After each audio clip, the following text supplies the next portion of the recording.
Hello, everyone, and welcome to today's webinar, the Eclypsium Overview, the Supply Chain Security for the Enterprise Infrastructure. My name is Melissa Russell, and I will be your host for today's session. Before we get started, I just wanted to go over a few housekeeping items. We are recording today's session, and we will make a copy of the slides as well as the recording available in a follow-up email that I'll be sending in the next day. If you do have any questions during the session, please feel free to go ahead and throw them into the Q&A box, and we will save some time towards the end if we need to address questions. At this time, I'd like to go ahead and introduce our presenter, which is Wes Dobry. Wes is our Global Director of Sales Engineering here at Eclypsium. And at this time, I'd like to go ahead and hand it over to you, Wes. Wonderful. Thank you, Melissa, and good morning, everyone. So as Melissa said, my name is Wes Dobry, and what I'm going to do today is walk you through a little bit about, ultimately what Eclypsium does, why we exist, and what the reasoning behind, what supply chain security means, and then also go through some examples of some things that are affecting the industry as a whole and some scenarios as to give you a little bit of a thought experiment as to understand, some of the areas that your security programs could use some expansion or some opportunities to see some things that you probably haven't looked at in this level or degree as it sits today. So just diving in first off, I always like to pose the question of what actually is digital supply chain. And so when we look at things, what we in the arena that we typically think of as a digital supply chain, that would apply to things like when we're purchasing software packages, for instance, where we're dealing with things like open source software libraries or image repositories, or we're building software with CI/CD pipelines, and eventually things make it into production. And these are areas where we have some pretty mature tooling and things out there to monitor for things like inventory and vulnerability management and detection of anything like a vulnerability risk or threat. But when we transition that to look at things like IT infrastructure and looking at the supply chain as a whole, how and where components are coming from and what's happening below the operating system in the UEFI and BIOS and what's happening with system software. And then, of course, how many hands a device changes between, when it's built to when it is arriving in your organization gives opportunity that's ripe for something happening in that process, and it's sneaking its way all the way into an organization, because ultimately we don't have those same level of tools like around inventorying and understanding exactly where these things are coming from and what they are. The vulnerability management side, looking at that hardware and firmware side of things. And then lastly, the detection side of things is also generally lacking in this arena to find these threats before we actually start to use these devices for production usage. So ultimately, that gives a good question of why would an attacker care to look at, going into the supply chain or into a third party? And the idea there is that really this is simply an economies of scale perspective. It makes a lot more sense as an attacker to try to go upstream into the supply chain side of things to reduce the efforts to infect more folks. So in this scenario, it's really just they're going to start targeting things like where you buy your equipment from, or where your equipment buyer or where your equipment manufacturers actually get their components from. And the idea is that ultimately this gives them an easier opportunity for a successful attack in arenas that we're not looking at. So this ultimately leads to what I classify as a supply chain cybersecurity problem or challenge. And this is really a scenario where we have to look at things where we have to blindly trust manufacturers of equipment. When we buy something like a laptop or a desktop or a server, we generally are trusting that manufacturer to be doing everything that they can to protect us. And this has led to a scenario where we have little to no visibility on the device, its security, and the integrity of that device, meaning that it is what it says it is, and it's doing exactly what it says it or what it should do. And we're now in situations where this means that we have minimal availability to analyze this code, get or see what's actually occurring on these devices, like getting software bills and materials for the firmware components of the devices. And that ultimately means that we can't know that this device is actually clean or compromised when we're actually purchasing equipment. We just have to trust it. So, as an example, I have a major OEM laptop manufacturer here. And if we take a look at it, this device was supplied by 39 countries on 6 continents. It ends up having, 65 direct suppliers of components and ends up changing hands and touching over 300 different factories before it ever arrives at your loading dock. And this ultimately means that now there's a lot of hands that touch a piece of equipment before it ever touches your environment. And when we take a look at things like Microsoft's Security Signals report, they report that 80% of enterprises have experienced at least one firmware attack within the past 2 years. Now, I always think that this is a very interesting metric because it means a lot of organizations have had something occur related to firmware in their systems that they have little to no visibility on. But then when looking in the details of that, you find out that 21% of the decision makers that are above these organizations and leading them have admitted that they don't even do anything with the firmware data that they have in their environment. And, over time, I found that this is fairly common to what I see within most organizations. Now, part of the reason behind this is that traditionally, firmware has always been a bit of, a difficult topic when we're managing devices at scale. And we've always looked at it from a perspective of, we think of firmware being the BIOS of the system. And if I update the BIOS, the system's firmware is up to date. And that was probably true, a number of years ago, but it was always a risky scenario, worrying about things like breaking up devices and ultimately causing service outages when we're just trying to do an update on a device. Nowadays, though, firmware isn't really only the BIOS. We have things like updatable CPU microcode. We have Intel ME or management engine and the chipset updates. We have network devices or network cards that are doing things like running a full operating system on them. And we have embedded controllers doing the same. And we end up in a scenario now where this arena is now ripe for exploitation because this is ultimately what I would classify as the largest blind spot. We have situations where we have all these different vulnerabilities and attack vectors into these pieces of hardware that can be exploited, within the operating system or even locally on the network to the scenarios of like a network attack or an Intel ME attack or even a Wi-Fi adapter attack. And now we're in a situation where these devices have lots of risks that are brought back to our organization in ways that we never expected them to. And part of this is shown when we look at the Cybersecurity Infrastructure Security Agency's known exploited vulnerabilities, or the CISA KEVs.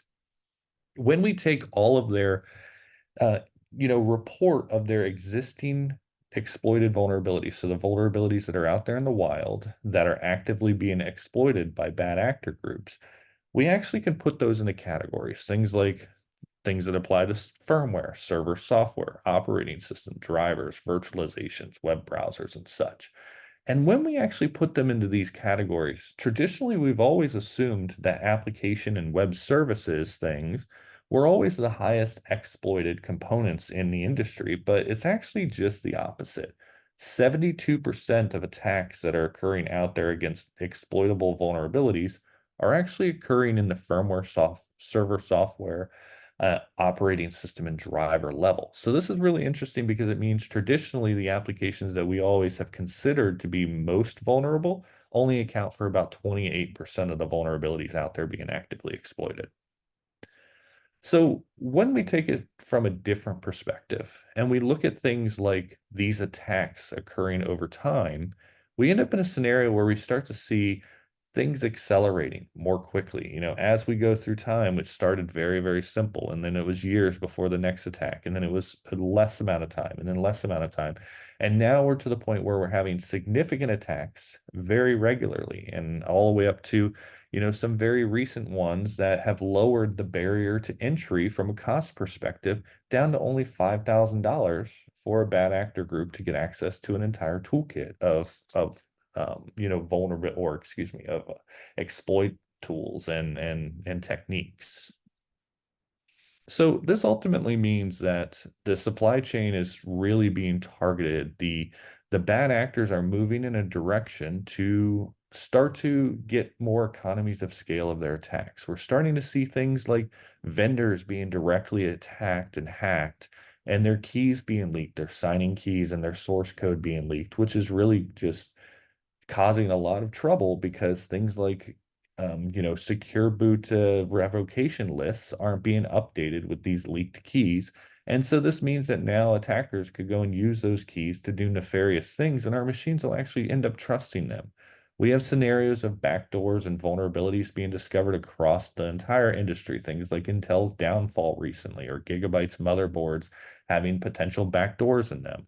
And then, of course, you also have the geopolitical threats of countries attacking other countries or nation states attacking business and, getting proprietary information from them. An example of this would be things like MSI in 2023 had a signing key get breached and a lot of source code get leaked in a scenario where, now we had a compromised supply chain partner and these keys are still, trusted and viable out there. So I could go out there today and use these keys to sign my own source code and end up having nefarious stuff that looks like it's from MSI and known and trusted. Or we, of course, had the Gigabyte backdoor from 2023, where our platform detected an implant or an OEM backdoor that was added into these systems, where on a Gigabyte motherboard, when the system booted, it injected a binary into Windows that was susceptible to all kinds of different attack vectors. And it was basically a very insecure backdoor that you could take advantage of that's still out there on, hundreds of thousands to millions of devices. In 2023, we also had the Western Digital breach where, a large amount of customer data was stolen, and they also included their code signing certificates as part of that. So again, same scenario where I can go and use Western Digital's now publicly available code signing certificates, and that's still trusted by Windows Driver Store, and it hasn't been revoked yet. But then we get into the arena of some other types of implants, things like Black Lotus. And this was the first UEFI bootkit in the wild that was able to bypass secure boot. And, that was very interesting in itself that it was able to go and bypass secure boot, inject command and control back into the operating system, completely hidden from security toolkits.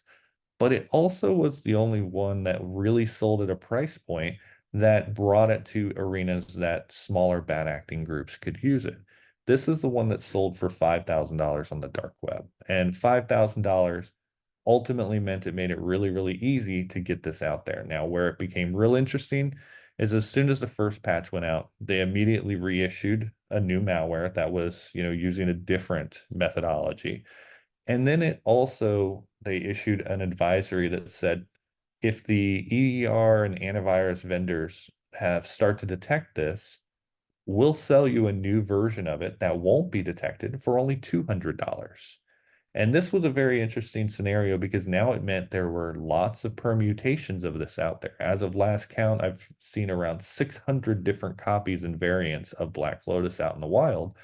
And so this ultimately means now that we have scenarios that, like the NSA or the National Security Agency of the United States, has issued a mitigation guide to this of how to actually find it and mitigate it with environments. Or we also have things like calls to action for bolstering UEFI security to get things improved because this attack vector is becoming more pervasive. But then we also have the scenario on the server side of things. And on servers, we have a lot more management components designed to allow us to manage them out of band. And so on HP servers, we had the ILO bleed implant, where it implants, it's a remote code execution in the firmware of the integrated lights out chip that gives an attacker full remote server management. So if they can reach an ILO on the network, then it gives the capability to infect the machine and then gives the capability for that bad actor to infect the operating system bootloaders, chain an attack into the operating system, and even do some more nefarious things like wiping the hard disks on that system, taking the system down for a longer period of time. And this ultimately also ended up with both a call to action and a binding operational directive to try to mitigate these management interfaces being accessible from the internet side of things. And, this obviously would be best practices from a security perspective, but it was something that was so bad that it had to be called out specifically. Now, something similar actually happened with servers that use the mega rack lights out features, or the mega rack baseboard management controllers. And this is actually the most popular baseboard management controllers used by over a dozen different OEMs and cloud providers. And this one was an interesting scenario because it gave a reliable, unauthenticated remote code execution to give complete root access into the baseboard management server. This also involved and allowed attackers to do things like completely physically destroy the server by doing things like actually causing hardware components to fail. So now we are in a situation where an attacker had a scripted ability to get into a server, escalate themselves with privilege, take over the system, and then physically take it down to where you had to replace hardware. So now we're talking about attackers could take down a data center and theoretically keep it down in perpetuity until that hardware was actually replaced. So this is no longer a short attack. These are massive um, business continuity related attacks based upon these attack vectors. So switching gears as well, when we look at it from a network perspective, you also have the situation where every single network appliance out there is also a target. This is things like your Cisco switching and routing gear, your Citrix NetScalers, your F5 load balancers, your web application firewalls, next generation firewalls, your VPN appliances. And these attackers look at these devices because it gives them a very interesting perspective of doing things like getting initial access into the environment and maintaining persistence in a way where they can evade controls. Most of these systems are really a firmware component that's based on Linux or FreeBSD in most situations. And largely, we find that a lot of these types of appliances end up with things like remote code executions due to them running older components within the underlying OS. And this goes back to that supply chain security challenge that I mentioned before. Not having the visibility of what's within the firmware on these devices effectively means that we have limited visibility and capability to even see that these devices are insecure. And then in addition, a lot of these devices don't have the same level of security logging within their actual management operating system on the device. And we can't put things like EDR tooling on them to actually understand what's going on outside of what the management interface gives us. And so we end up in a situation now where these attackers are able to get in and remain persistent. And even through upgrade cycles and reboots of the device, they actually regain that connection right back into the environment again. So a good example of this is the Blacktech exploitations that are occurring right now. And this is ultimately where the bad actor groups get access to network edge devices. In this case, this is Cisco devices running iOS XE, and we're seeing it also in other similar iOS firmware components from Cisco. And they often are doing things like modifying the running Cisco firmware image to hide not only their activity, but their persistence. And in this situation, they're targeting remote branch offices. So they're going after the branch offices that are likely under less scrutiny from a security perspective and using that to then leapfrog into the main branches of organizations. So ultimately, they're using things like public facing branch routers to build out their own infrastructure so that they can proxy their nefarious attack traffic to other organizations. Now, this is a really interesting attack vector, and if you haven't read about it, I encourage you to read through it a little bit more because this is one of the first times in the wild that we've seen people implanting into Cisco iOS and maintaining persistency in it in a way that completely evades all the existing security tools that Cisco has on those devices and effectively being completely transparent. Another example of this is the Fin8 exploitation of NetScaler devices. And ultimately, what's I want to highlight here is that we saw an exploit in July We started seeing it, the compromises happening in mid-July.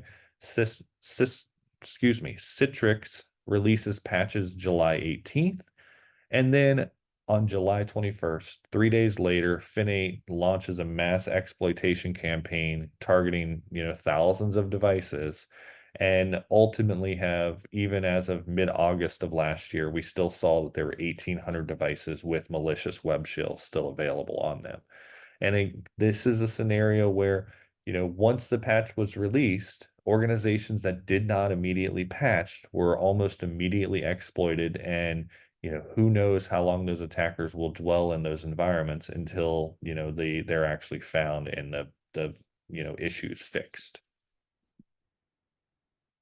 So, just in summary of that, when we look at 2023 as a whole, we now are in a scenario where almost monthly new supply chain breaches are occurring, between Black Lotus and MSI and Gigabytes and Barracuda devices and Citrix NetScalers and more. We have a scenario where these attacks are escalating and happening with more frequency.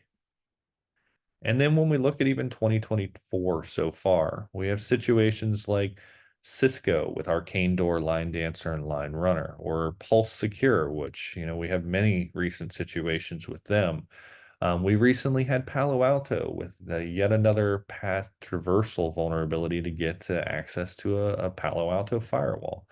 And we also on the enterprise hardware side of things had things like Logo Fail and Pixie Fail, which is exploiting libraries that are embedded into UEFI code.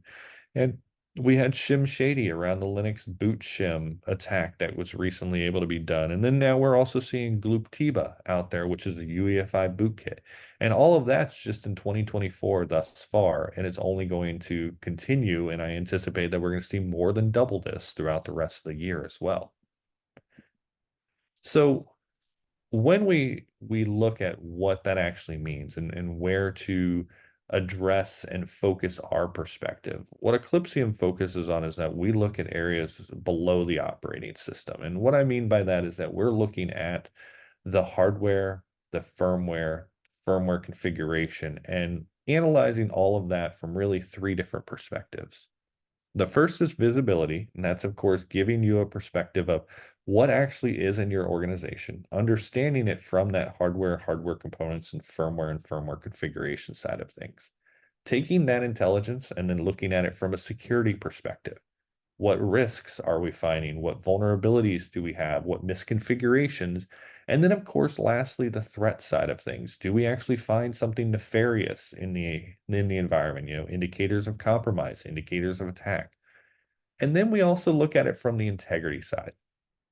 And integrity is really two pieces of the puzzle. One is monitoring that device for change, not really trusting what it's actually telling us. Let's actually do the inspection to verify it is what it says it is. And then the second piece of that is doing that verification against known good. So we at Eclypsium, we know what a device should look like. We know what the firmware should look like. And if we see anything that looks different than that, we're going to highlight that and give you the transparent visibility to it so that you can go and make a response against it and understand exactly how to address those issues. So I really focus this in two different perspectives. One is let us look at things and assess them before they ever touch your environment. And, this is true zero trust from an enterprise hardware perspective. Let's inspect that device before it ever touches anything production and before we ever even put our own operating system on it, for example. Then the second part is all the existing equipment that we have. Let's assess them and understand, what their risk profile is and get a full perspective of that before we, have to, just let those devices sit in the environment unmonitored. The other side of the equation is also helping to go and patch those devices, building patch management practices, making sure that that visibility into any risks is exposed so that you can build operational security practices that help to understand exactly what and how to fix these challenges. And, just taking this back, this really goes into the perspective of I find most organizations focus on the areas in green, the operating system and up. We have our applications, our virtualization infrastructure, and we have ultimately our users. And that's where we have technologies like our EDRs, our XDRs, our network vulnerability scanners, our endpoint protection products, our antiviruses, and all of these different tools which do a great job for what they focus on. And that's, of course, the big perspective to catch a lot of, what used to be the largest vector of attack. You're spear phishing and then you're getting a user to do something for them. Now, though, we end up in a scenario where the areas in red are largely ignored. We don't have the tooling, we are not looking at it in the same detail, and ultimately we end up in this perspective where that area is largely ignored in most environments. And that's really where Eclypsium focuses and why we exist. We take a perspective to look at the areas below the OS, the largely forgotten areas, and provide visibility to them to give organizations that capability to see anything that may be bringing additional risk to their environment.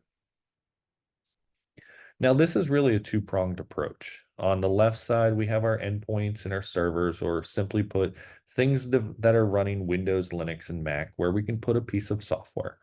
That's where we'll install our security tool, or, it's effectively, we call it a sensor that collects the data that we're looking for and uses that to make our security and risk analysis of that device. The other side of the equation are devices where we may not want to make changes to them. We don't want to put a piece of software on them. We want to interrogate those devices. And that can be things like connecting to them over SSH or API and doing targeted inspections of those devices to make sure that they are what they say they are. We know exactly what they're doing and collecting information from an attack perspective on them. And this again goes back to on the left, we have our sensor. That's the thing collecting the data. Once we have that data, and that's the extraction phase, where we're collecting information about, of course, the identification of that device itself, but then also looking deeper into it. That's things like looking at how the device is configured, looking at what its firmware is, extraction of that firmware. On the case of network devices, that can be extraction of the entire operating system of the device and getting that off the machine for deeper analysis. That's where we get into the assessment part. And that's where we send it into our engine where we're looking at it for things like threats or indicators of compromise. We're looking at it and testing for vulnerabilities within that code and looking at configuration, misconfigurations, or risks, things that are not as per best practices, monitoring for change, and of course, that known good verification. Is this device running this version of firmware exactly what it's supposed to be? Now, this all ultimately goes into what I classify as an integrity chain of trust. When we look at devices that we buy or we purchase, we end up in a scenario where I need to be able to go and validate from the time that the OEM has built that device to where it's gone through our value-added resellers or through our strategic integrators or other partners that we have. And then I, of course, get the device, build it, and then I send it to the end user. At every one of these points, I want to make sure that that hardware hasn't changed and that that firmware either hasn't changed, and if it has, that it's gone to something that I know and trust. And this ultimately becomes an ongoing process where we are now regularly verifying the trust in the devices so that our users and our equipment are not bringing us any risks that we're not expecting. So ultimately what this looks like from an architecture perspective is on the left side, we have the devices that are in the customer's environment. This is things like the endpoints and servers and network infrastructure where we collect the data with those sensors and send it to our analytics platform. Now, we typically do this in a dedicated cloud service that we host that's isolated per customer. Of course, we have flexibility in that if we have things like offline environments or, high criticality data situations along those lines. Ultimately, the idea is that this environment's fed with our intelligence feeds, as well as it's talking out to Intel Transparent Supply Chain to do that validation of the initial hardware components. And it also allows organizations for if it's a device that we don't support, like cameras or situations where we have pieces of firmware where we can't inspect them remotely. We can actually get those through image uploads into our environment and run them through our analysis engine that way. And then lastly, on the right side, around the management side of things, we of course have our web UI and our APIs, and we send out events and alerts to other security operations components within your organization so that anything that we find or discover from the vulnerability or threat side is sent directly out to your environment that you're already doing from an incident response and security perspective to just integrate with that and give additional intelligence that today you're largely likely not taking a look at. And all of this really comes in to give that comprehensive solution for focusing on areas below the operating system. Now, I mentioned before that we take information from the devices and run them through our engine. And this is actually what we're calling automata. And when we get that binary itself, it goes into our analysis engine and we first look at it and see, hey, is this something I already have intelligence on that I can, accelerate this process from a known good, known bad perspective? And if it's something that we already know is bad, we don't need to do any analysis. We just flag it as bad and move on. But if we don't know information about it, we move into our automated analysis of it, where we're doing things like disassembling that binary or decompiling it, or even running it in a sandbox to look for behaviors or similarities to attack vectors, or as I like to say, just something that simply doesn't make sense. And that could be things like if I see components within a firmware binary that don't align with what it should be doing, like something within UEFI that's trying to write to NTFS, file systems, we have situations where now we'll flag those things and give you the information about it so that we can work with you to determine, is this good? Is it bad? Is it a 0 day? As well as doing things like disclosing vulnerabilities that we're finding through these samples or these analyses techniques and disclosing those back to the OEMs to, of course, make the world a better place for everyone. So next, I'm going to switch gears a little bit, and I'm going to talk a little bit about what's coming in our upcoming releases. So, of course, with that means I have to give you all a safe harbor statement saying I'm going to tell you a bit about this stuff. This may not be exactly what makes it into the product, but ultimately, this is what we are striving to add in the release coming out in 3 more days. So the first things first is we're going to actually update our assets details page. We're expanding the UI and aligning it with some other components that we're doing to give some visibility into more detailed information about each and every single specific asset. Looking at it from a perspective of, is this known good firmware? Are we finding indicators of compromise? Do we have any runtime behaviors that are, nefarious in nature? And giving that alignment of looking at this from a security operations perspective. We've also added in Intel's transparent supply chain into our solution. So working with Lenovo and Intel transparent supply chain to do that validation of what's built in the factory can now be validated at any given time to know that that device has not changed from when it was built in the factory to changed hands, multiple times before it got to your organization. And again, this goes into building trust back into that device so that it is what it says it is. We've also added in some pages around security configurations, and this traditionally were things like secure boot, direct memory access, BIOS rollback protection. And these security features are ultimately the underpinning of the foundational security of a device. And as you can imagine, this makes sense to inspect all of these at scale. So we take a perspective of looking at it from is it in its best practice configuration? Is it supported on the device? And is it in an insecure state? Giving very quick access to understand exactly what the state of the device is and giving you that perspective so that you can have, again, a realistic perspective of your environment.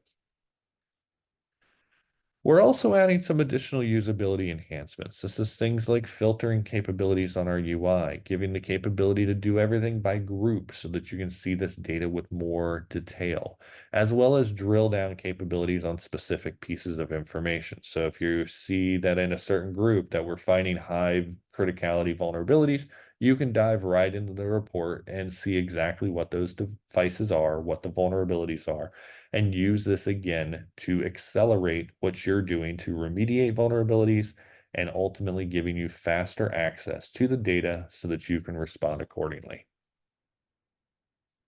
And of course, as part of this being a security solution, we are constantly and always expanding coverage, adding in, new information around vulnerabilities, new information around exploit attack vectors, and many different things. So this is a constant and continuous process that we regularly do on a daily basis where as we find new vulnerabilities, they automatically flow into customer environments. When we discover through new research, new exploit capabilities, we add those into our engine and automatically start scanning for them within your environment. So this ultimately results in we find things within customer environments where even the manufacturers don't know they exist, and we work with the customer and the manufacturer to disclose that back. So if you've ever seen any firmware related vulnerability advisories out there, you often have seen our name associated to that. And this comes from things that we actually detect in customer environments.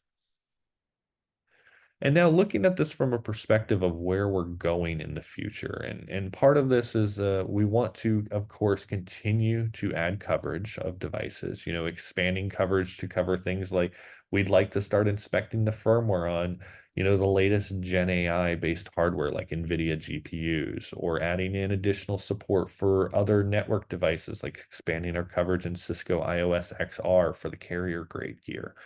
But this also means looking at things like adding in capabilities for customers to add functionality to our environment with extensible sensors and extensible analysis engines. And this gives our customers now the capability to add functionality into our environment or work with us to rapidly expand things that we may not cover today.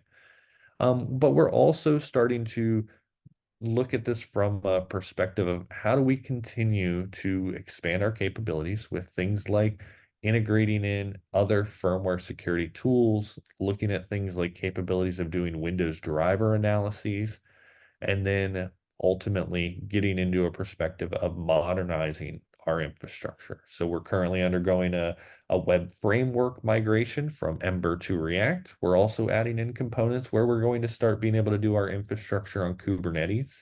So then all of this comes into providing better capabilities to give access to our customers the best of breed security technology at, of course, the best capabilities to reduce their risk. So with that, that's what I had to cover today. And I wanted to just hopefully educate everyone on, why these security threats exist, why bad actors are moving up in the supply chain to target more organizations and get greater access to organizations through this attack vector, some example attacks, and then ultimately how Eclypsium helps and, where we fit into the entire equation. So with that, I'm going to go and ask if there's any questions. Please put them into the Q&A, and I'll happily stay on for a few more minutes to answer any questions. Thank you, Wes. I just wanted to also remind everybody, if you joined a little bit late, that we did record the session and we are going to be making a copy of the recording as well as a link to the slides available. I should have that email out to you sometime in the next day to have available. At this time, Wes, I'm not seeing any questions coming in, but if anyone does have any questions, we can be reached at info@eclypsium.com. I'd like to thank everyone for taking some time out of their day to join us. Wes, again, thank you again. And at this time, I'd like to go ahead and say thank you, and we hope to see you on the next webinar. Thanks, everybody.